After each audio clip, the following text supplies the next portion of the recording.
Kahapon lamang, June 9, 2026, sa Senado ay nagkaroon ng hearing o pagdinig ang Committee ng Basic Education kung saan inanyayahan sila Ateneo de Manila University President Father Roberto Yap, UAAP President Mark Oliver Molina at MDRRMO Dipakulaw Rescue Team Leader na si Chris Angeli Librero, Resort Honor at marami pang iba.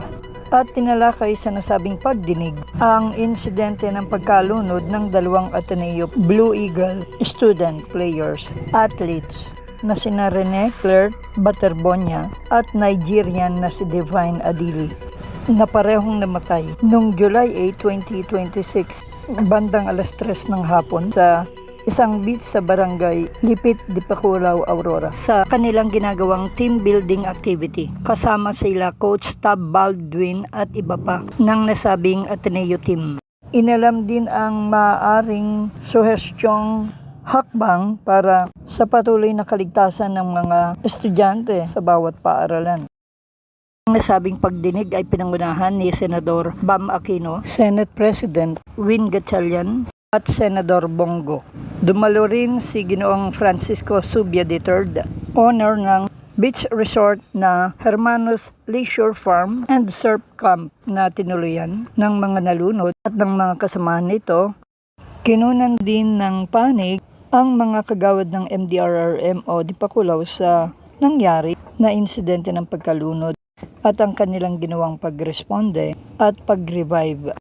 Kinuha din ang panig ng Ateneo de Manila University President at nangako ito na aayusin ang kapakanan, kaligtasan ng kanilang mag-aaral o players upang hindi na muling maganap ang ganitong pangyayari. Ganun din, ang resort owner ay kinuha din ang panig at ipinaliwanag ang kanilang naging partisipasyon at mga ginawa sa mga tumuloy sa kanilang Ateneo basketball group. During that time,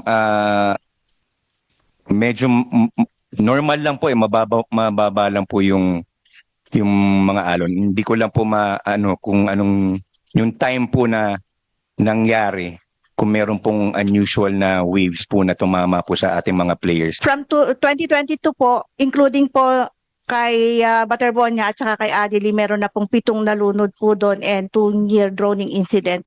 Malalaki po talaga yung alon po. Doon po sa mismong area, lagi po siyang naka-red flag. So, pag red flag po, hindi po siya basta-basta pwedeng liguan. Pwede po siyang liguan basta po meron po siyang life vest. At the same time, we continue to provide pastoral, psychosocial, and other forms of support to the surviving student athletes and other members of the university community directly affected by this tragedy. They not only lost their beloved teammates and friends and witnessed this tragedy firsthand, but many continue to endure cyberbullying, online harassment, and trial by publicity while grieving. We unequivocally condemn these acts because they only deepen the pain of those already grieving by spreading disinformation and causing further harm. Our support for those affected does not diminish our commitment to care for every member of our community while the legal processes are ongoing. Beyond the legal and regulatory processes, our objective is to understand what happened, learn from this tragedy, and strengthen the systems that uphold the safety, well-being, and formation of every student, whether in athletics or any other university activity. We hear our community's frustrations and understand the demand for swift action. We share that same urgency, but we also owe it to everyone affected by this tragedy to make decisions based on verified facts and to ensure that every action we take and every action we implement is thoughtful, thorough, and lasting.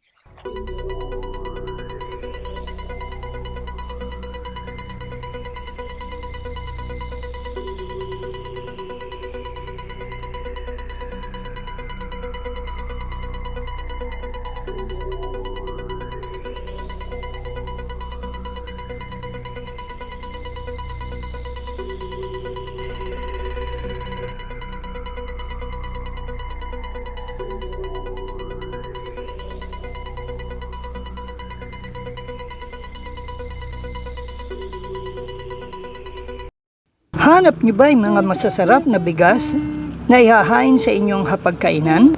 O nais niyo ring magtinda sa inyong sari-sari o rice dealer store? O mag-online rice business? Halina kayo dito sa Charan Ladya Rice Retailing na laging handang pagsilbihan at tulungan kayo. Available sa kanila ang masasarap, malalambot, de kalidad, napakagagandang uri ng mga bigas na pawang inani sa lalawigan ng Aurora. Kaya't ito'y first class at hindi durug-durug na nasa tamang presyo at husto pa sa timbang. Ang Charan Rice Retailing ay matatagpuan sa Barangay 4 sa Bahay ng Maria Aurora sa Aurora Province, sa Mangasar Street, corner ML Quezon Street, patungo ng Maria Aurora Public Market. Ang Charan Ladya Rice Retailing ay kompleto sa dokumento at business permit. Makabibili sa kanila ng wholesale at retail price. Sila ay namimili rin ng mga aning palay sa magandang presyo. Maaari silang tawagan sa 0991-835-8153. Sila ay bukas mula umaga hanggang alas 8 ng gabi. So ano pang hinihintay nyo? Bili na! Para sa NSK News ng NSK TV Channel, Narciso Co reporting.